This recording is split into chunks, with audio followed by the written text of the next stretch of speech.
ಮತ್ತಾಯನು ಬರೆದ ಸುವಾರ್ತೆ 15ನೇ ಅಧ್ಯಾಯ 22ನೇ ವಚನ. ಆ ಸೀಮೆಯಿಂದ ಕಾನಾನ್ಯವರೊಬ್ಬಳು ಹೊರಟು ಯೇಸುವಿನ ಬಳಿಗೆ ಬಂದು, ಸ್ವಾಮಿ, ದಾವಿದನ ಕುಮಾರನೇ, ನನ್ನನ್ನು ಕರುಣಿಸು, ನನ್ನ ಮಗಳಿಗೆ ದೆವ್ವದ ಕಾಟ ಬಹಳವಾಗಿದೆ ಎಂದು ಕೂಗಿಕೊಂಡಳು. ಯೇಸು ಕ್ರಿಸ್ತನ ಕಾಲದಲ್ಲಿ ಯಹೂದ್ಯರಲ್ಲದ ಅನ್ಯಳಾದ ಒಬ್ಬ ಕಾನಾನ್ಯ ಮಹಿಳೆಯ ಮಗಳು ಅಶುದ್ಧಾತ್ಮನಿಂದ ಬಾಧಿಸಲ್ಪಟ್ಟು ಭಯಂಕರ ವೇದನೆ ಪಡೆದಳು.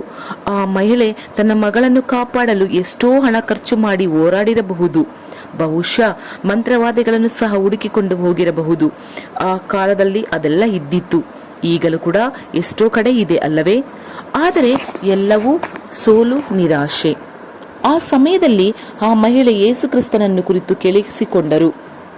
ಎಷ್ಟೋ ಹಣ ಖರ್ಚು ಮಾಡಿ ಎಲ್ಲೆಲ್ಲ ಹೋದೆನು, ಯಾರ್ಯಾರ ಬಳಿಗೂ ಸಹಾಯ ಕೇಳಿ ಹೋದೆನು, ಆದರೆ ಯಾರಿಂದಲೂ ನನಗೆ ಸಹಾಯ ಮಾಡಲು ಆಗಲಿಲ್ಲ.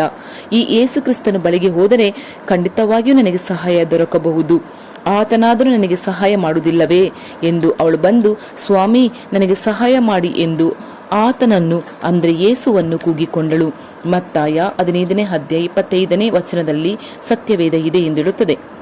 ಯೇಸು ಕ್ರಿಸ್ತನು ಯಹೂದ್ಯರಿಗೆ ಮಾತ್ರವಲ್ಲ, ತನ್ನನ್ನು ಹುಡುಕಿ ಬಂದ ಅನ್ಯ ಜನರಿಗೂ ಸಹಾಯ ಮಾಡಿದರು.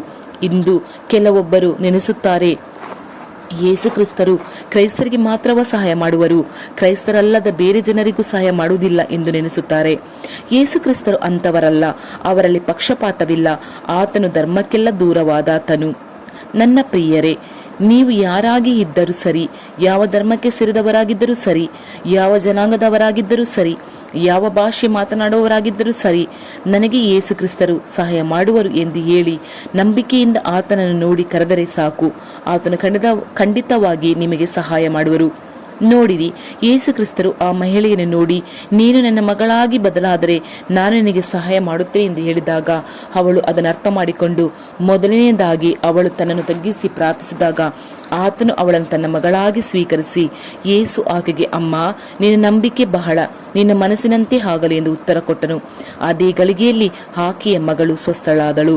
ಮತ್ತಾಯ 15ನೇ ಅಧ್ಯಾಯ 28ನೇ ವಚನದಲ್ಲಿ ಎಂದು ಸತ್ಯವೇದ ಹೇಳುತ್ತದೆ. ನನ್ನ ಪ್ರೀತಿಯ ದೇವರ ಮಕ್ಕಳೇ, ನೀವು ನಂಬಿರಿ. ಇಂದು ನಿಮ್ಮ ಸಮಸ್ಯೆ ನಿಮಗೆ ದೊಡ್ಡದಾಗಿರಬಹುದು.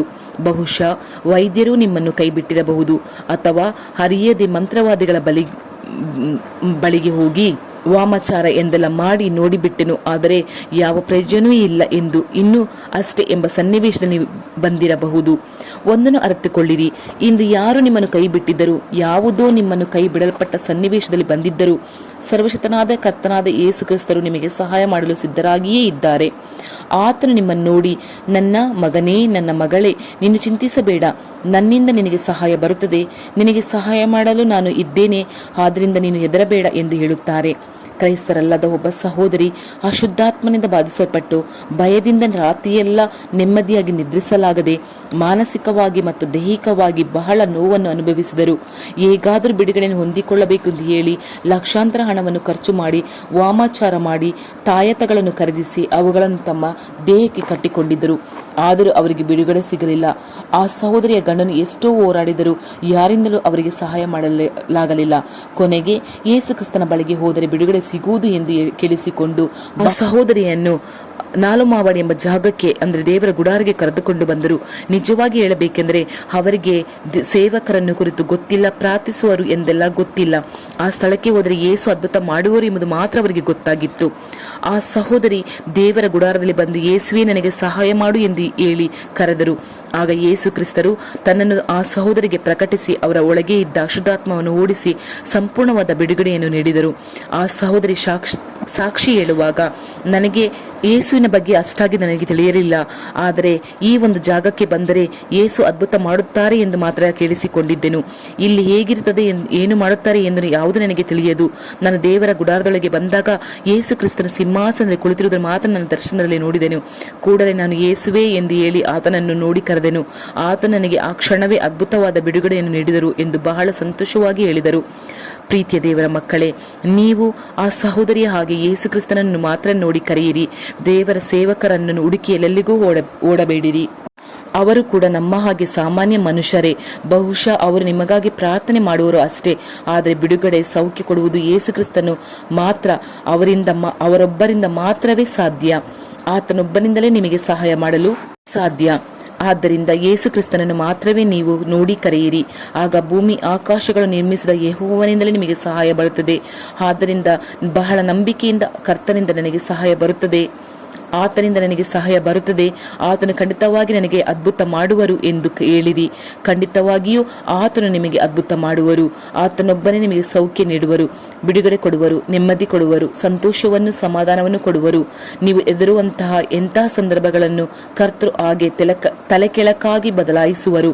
ಆತನು ನಿಮಗೆ ಸಹಾಯ ಮಾಡಲು ಯಾವಾಗಲೂ ಸಿದ್ಧರಾಗಿದ್ದಾರೆ. ಪ್ರಾರ್ಥಿಸೋಣವೇ. ಲವಿಂಗ್ ಹೆವೆನ್ಲಿ ಫಾದರ್, ಪ್ರೀತಿಯ ಸ್ವರ್ಗದ ತಂದೆಯೇ, ಈ ರಾತ್ರಿ ನೀವು ನಮಗೆ ಕೊಟ್ಟದಕ್ಕಾಗಿ ನಿಮಗೆ ಸ್ತುತಿ ಸ್ತೋತ್ರ. ಯಾವುದೇ ಕಾರಣಕ್ಕೂ ನಾವು ನಮ್ಮ ಜೀವಿತದಲ್ಲಿ ನಮ್ಮ ಜೀವನವನ್ನು ವ್ಯರ್ಥ ಮಾಡದೆ ಯಾವಾಗಲೂ ನಿಮ್ಮ ಜೊತೆ ಇರುವುದಕ್ಕೆ ನಮ್ಮನ್ನು ಅನುಮತಿಸಿ ಕೊಡಿರಿ. ನಿಮ್ಮ ರಕ್ತದ ಕೋಟೆಯಲ್ಲಿ ನಮ್ಮನ್ನು ಬಂಧಿಸಿರಿ ಅಪ್ಪ.